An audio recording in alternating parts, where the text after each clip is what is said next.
kandas Satria Putra dan Mentari Pujiana Yusuf. Ngomong-ngomong, kalian tahu nggak cerita ini dari mana?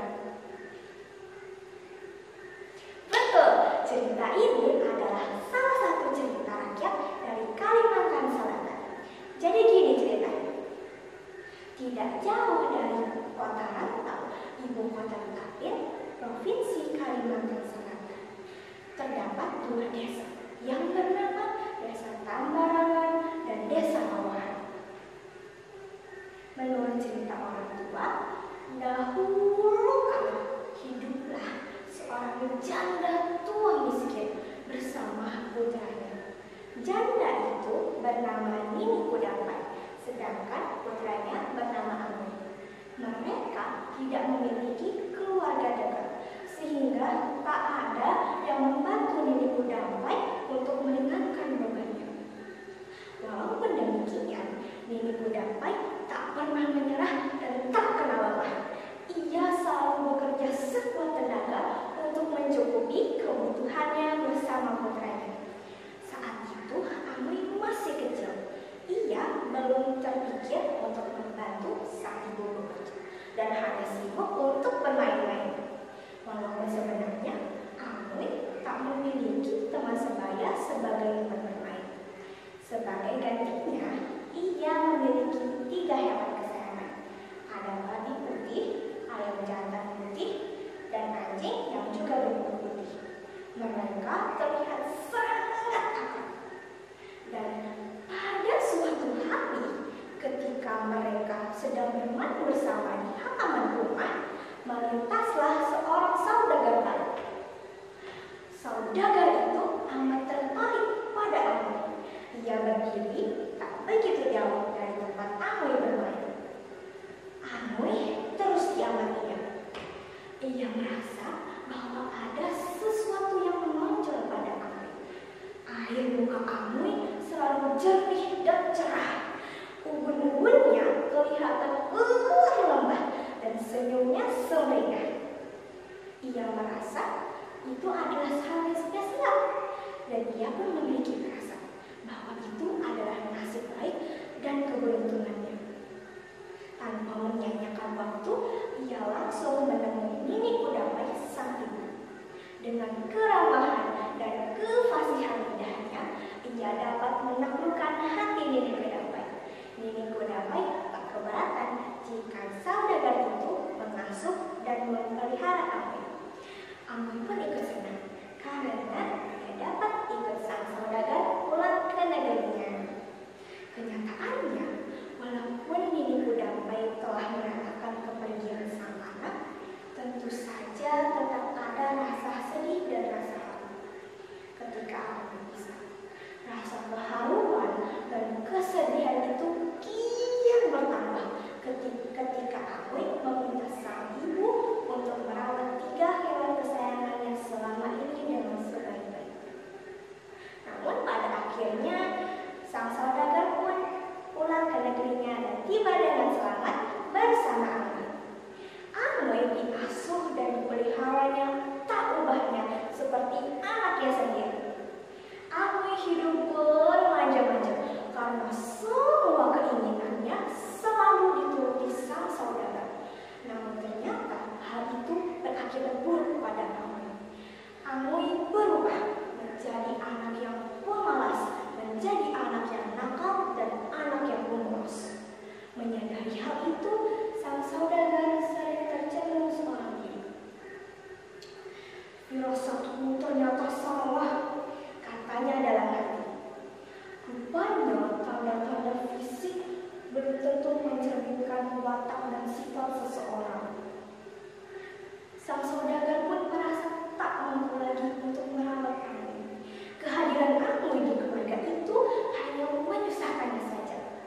Tak ada jalan lain yang dapat ditempuhnya selain mengusir Amui. Amui pun kemudian hidup luntang-lantung tiada arah. Ia telah menyanyiakan kesempatan baik selama ini, dan ia amat sangat menyesali perbuatannya.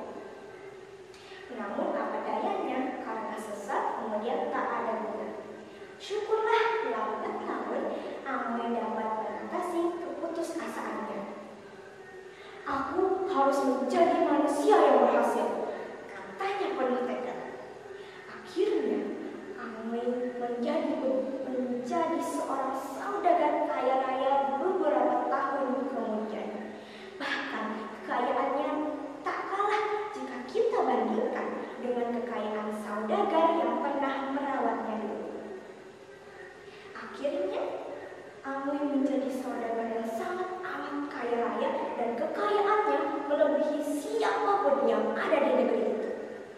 Walaupun ia telah memiliki segala-galanya dan bahkan ia sekarang memiliki istri yang seorang putri Raja Kiai.